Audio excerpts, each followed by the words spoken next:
Hello guys, हम अपने course में पढ़ रहे थे पुष्प की संरचना के बारे में, लेकिन कुछ दिक्कत होने की वजह से हमारा यह टॉपिक पूरा नहीं हो पाया था।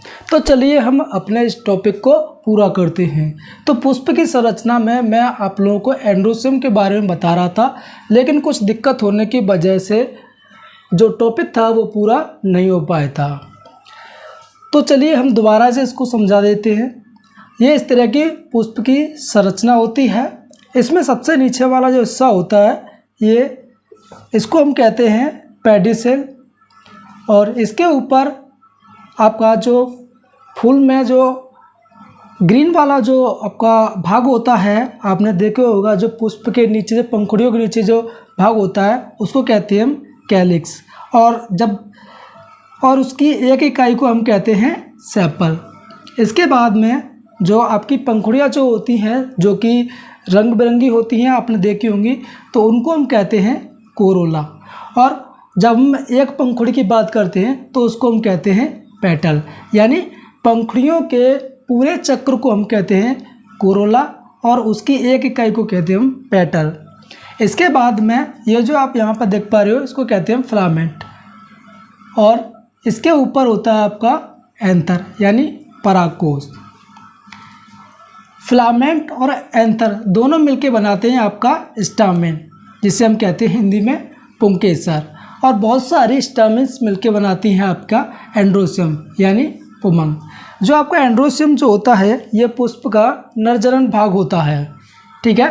तो इसके बाद में आपका ये वाला जो भाग होता है इसको हम कहते हैं स्टिग्मा। स्टिग्मा पर क्या होता है कि एंथर में जो आपके परागकण बनते हैं वो किसी कारक के द्वारा, जैसे कि वायु हो सकता है या जल के द्वारा हो सकता है या किसी कीट के द्वारा हो सकता है, तो वो स्टिग्मा पर आके पहुंचते हैं। स्टिग्मा को हम कहते हैं वर्तिकाग्र,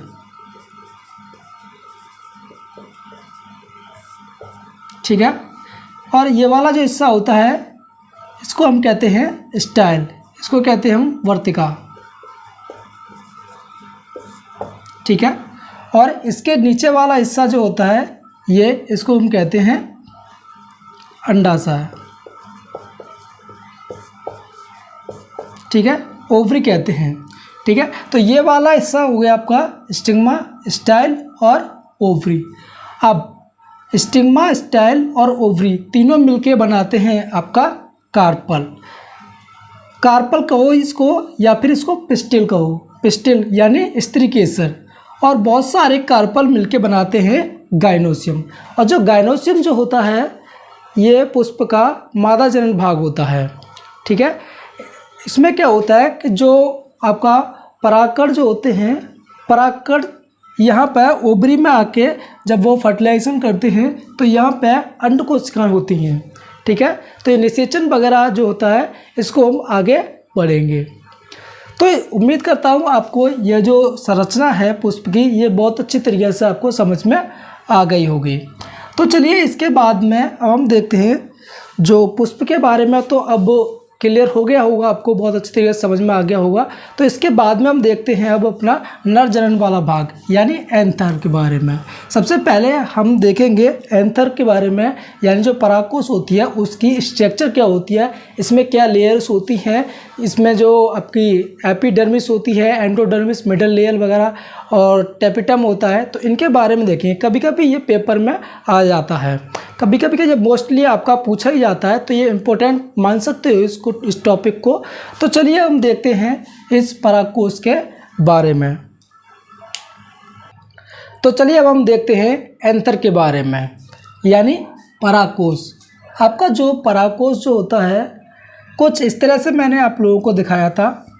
यहाँ पे कुछ दो लोग थे, अभी जो मैंने आप लोगों को संरचना बना के दिखाई थी जो उसमें, तो इसमें मैंने बताया था इसको फिलामेंट,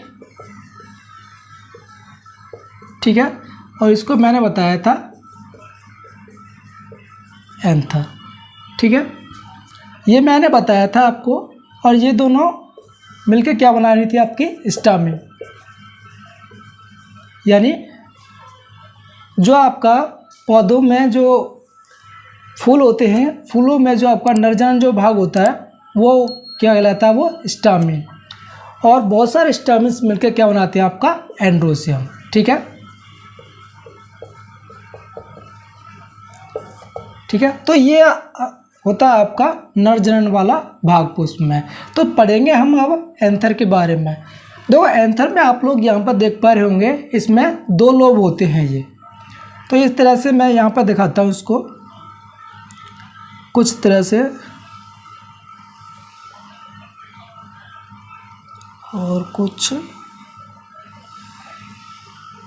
तो यहाँ पे आप देख पा रहे होंगे एक ये वाला हिस्सा छोटा वाला और एक बाहर वाला, यानी एंथर के अंदर कितनी लोब्स होती हैं यहाँ पे लिख देते हैं। एंथर में यानी परागकोश,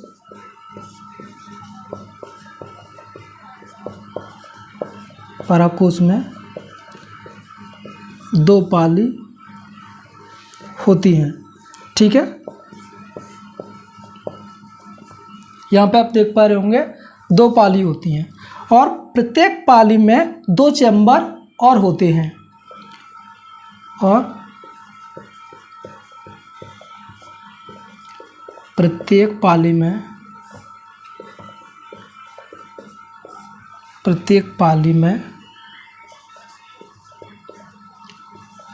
2 चैम्बर यानी कोष्ठ,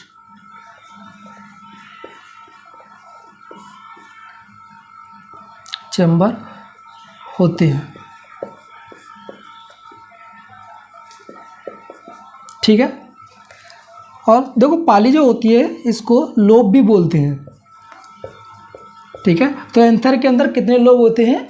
2 लोब होते हैं और प्रत्येक पाली में आपके 2 ही चैम्बर्स होते हैं, यानी एंथर के अंदर टोटल कितने चैम्बर हैं? 4 चैम्बर होते हैं। ठीक है, तो यहाँ पे मैं इसको इस तरह से भी दिखा सकता हूँ, कुछ ऐसी होती है,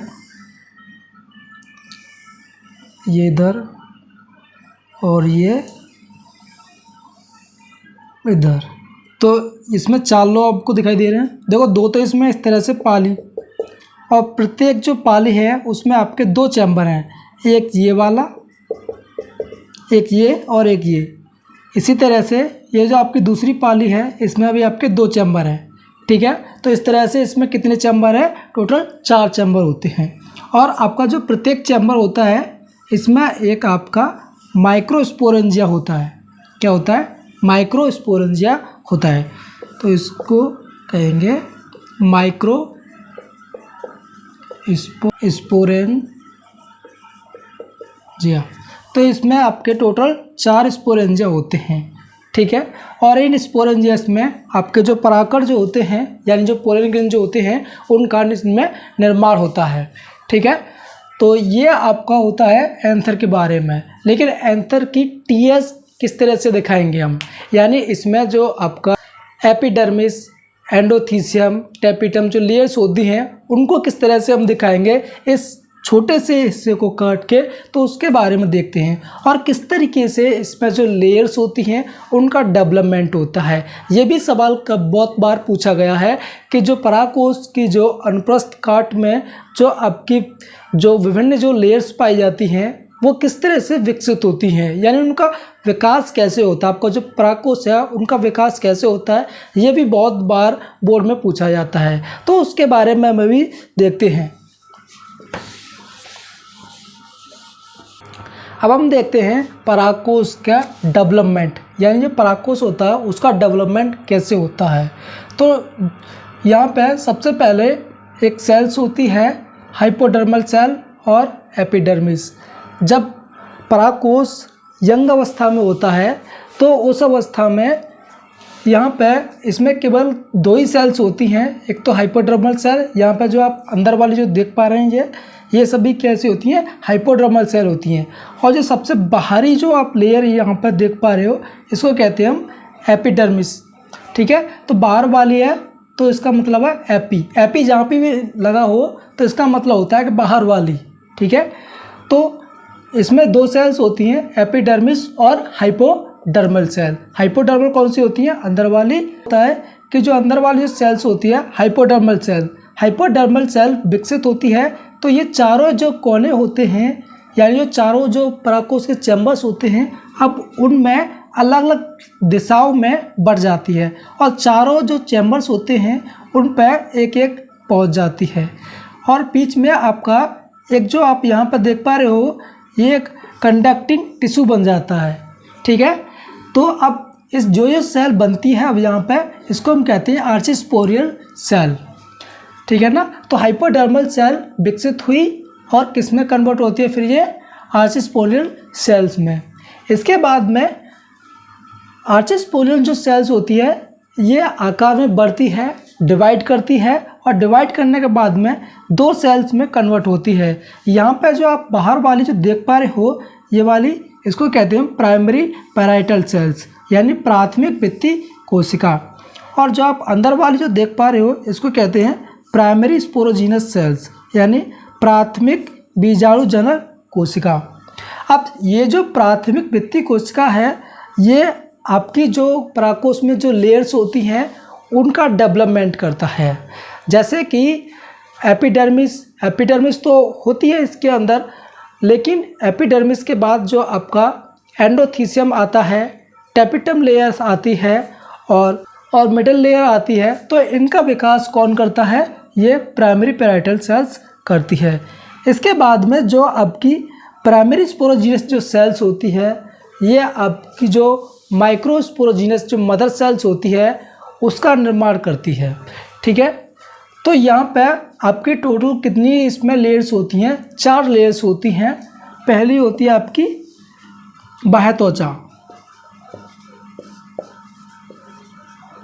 यानी एपिडर्मिस। ठीक है, यहाँ पे आप जो देख पा रहे हो। इसके बाद में जो आपकी दूसरी लेयर्स जो हम पढ़ेंगे, अभी मैं आपको दिखाऊंगा चित्र बना के।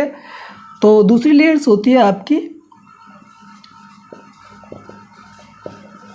अंतत्वचा, यानी एंडोथीसियम। ठीक है, इसके बाद में आपकी आती है तीसरी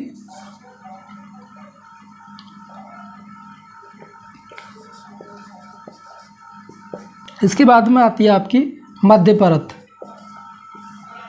यानी मिडल लेयर। ठीक है, चौथी आती है आपकी अब सबसे बाद में टेपिटम। ठीक है, जो आपका जो पराकोश जो होता है उसमें ये चारों पाई जाती है। और इसके बाद में अंदर जो आता है आपका वो माइक्रोस्पोरोजीनस मदर सेल्स आती है। तो चलिए मैं आप लोगों को बना के दिखाता हूँ उसकी संरचना। सबसे बाहरी लेयर होती है आपकी एपिडर्मिस।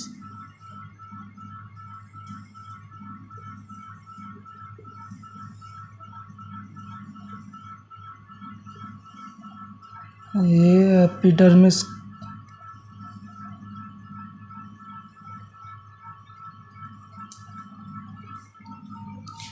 ये हो गई आपकी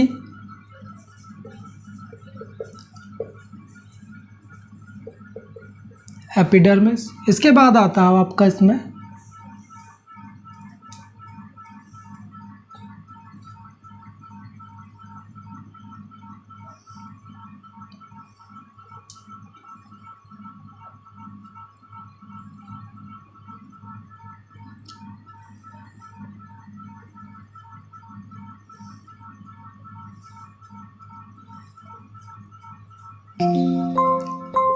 यह आपके एंडोथीसियम।